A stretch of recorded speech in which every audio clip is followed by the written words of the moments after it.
Okay, today we are going to combust some magnesium. I got magnesium here.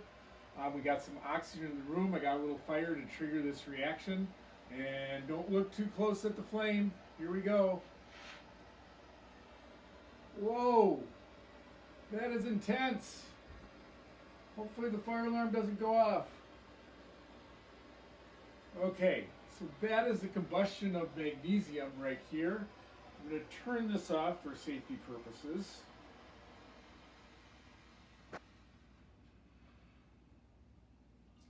And look at our reaction.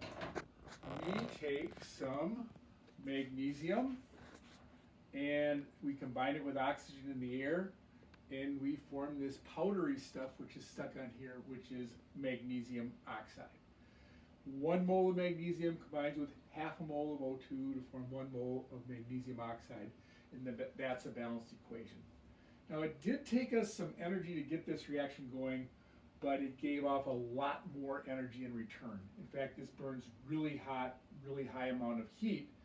We could measure that directly by, let's say, taking some water, knowing the heat capacity of water, knowing how many grams of water we have, knowing the temperature.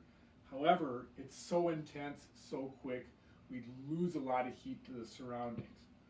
So our goal here is to figure out the heat of combustion of magnesium oxide from magnesium and oxygen, but instead of doing it with a direct measurement, we're going to do it with a roundabout measurement, looking at 3 different things. Now, when you look at your background, you're going to be able to take these three equations. You might have to switch 1 or 2 of them around and add them up, and things will cancel out partially, and they should add up to equal this right here. In fact, that will be one of your jobs. And then to get the energies from here, for this one, which we're going to call number 4, you're just going to look in your toolbox. But these other 2 aren't in your toolbox, so we're going to actually have to measure those directly through an experiment. Now these ones are both exothermic reactions, but they're not as intense, and you can measure those through calorimetry, very much like we did with the melting ice experiment, and we can do that much more efficiently than that really, really intense reaction of this down here. So one of the reactions is we're going to take magnesium oxide, which is this powder, and I have pre-measured this, but I think I have a couple data sets about 1.5 grams, which would be about this much, just to get an idea of that. So I'm going to take that, I pre-measured it right here, I'm going to put it in 1 molar hydrochloric acid. It's a water-based solution, but it has hydrochloric acid in it, and it's going to react to form magnesium chloride and H2O liquid. And the temperature is going to rise up. I'm going to record the temperature before I start. I'll dump it in here, and you can stir it around a little bit, and I cover it, and I'm going to keep it stirred and record the highest temperature reached. Don't know if you can see much. There's a little bit of bubbling as it dissolves, and it will get a little bit warmer.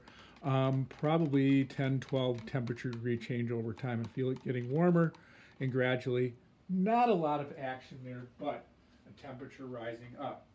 I would cover it. It's probably going to take 4 or 5 minutes. I'm not going to go through that whole process right there, but that's what would be happening.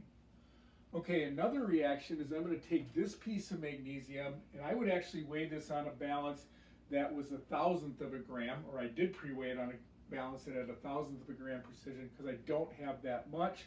But I'm going to take it and dump it in here, and I'll put the cover on and stir it. You might be able to see a little bit of that reaction going on here, and it's fizzing, and that hydrogen's being produced. There might be some odor coming from it, and that's a little bit what's going on there. But we cover that, stir it, and record the highest temperature reached there. Okay, let's see. So both of these, the temperature went up, so they're going to have plus whatever energy here, plus whatever energy here, and the toolbox one I think is an exothermic reaction plus whatever energy right there.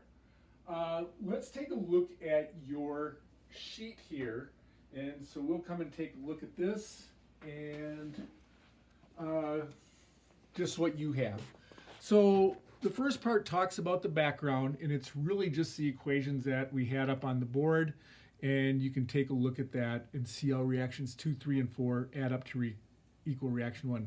We'll come back to those assumptions a little bit later. We're assuming it's perfectly insulated and no heat will be lost to the surroundings. Okay, and then there are a couple other assumptions which we'll use in our calculations. This just describes the procedure we followed. There's 2 data sets. You can use either of the boxes. And let's maybe go through a sample of finding the reaction number 2 and kind of the sequence of steps you're going to have. So you're going to take your mass of magnesium oxide. If you know the molar mass of magnesium oxide, you can convert that to moles. The change in temperature from starting to ending. The heat energy released. So think about this. It is, even though it's hydrochloric acid, look at your assumptions. It's a water-based reaction, so the heat capacity of the hydrochloric acid and water will essentially be the same. So you know the heat capacity of water, you know the mass of the solution, and you know the change in temperature.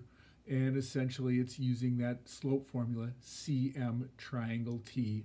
And the hydrochloric acid is very much like a water solution, so you can use that. Once you figure out that, you can convert that to kcals, and then you know the kcals, you know the amount of moles from previously, you can convert that to kcals per mole, and your delta H will be the same really as in number 6, except you know that it's endothermic, so it's exothermic, so your delta H will be a negative value. When I go to reaction 3, it's going to be very much the same process, except you're starting with the magnesium and going through that piece. When you go to reaction 4, you're just going to take that number from the toolbox, and then ultimately to determine delta H for this overall reaction, what you're going to do is, and I can go back to the board here, and the overall reaction is Mg plus 1/2 O2 plus MgO. I'm going to take the energy I determined here, the energy determined here, the energy determined here to figure out this amount of energy. Now I might have to flip 1 or 2 of these equations around, and that'll flip the energy around as you go to solve that. So that will be something you'll have to factor in. Let's see, on Thursday will be a Q&A day on Zoom, and we'll be probably looking at answering questions at that time. Thank you.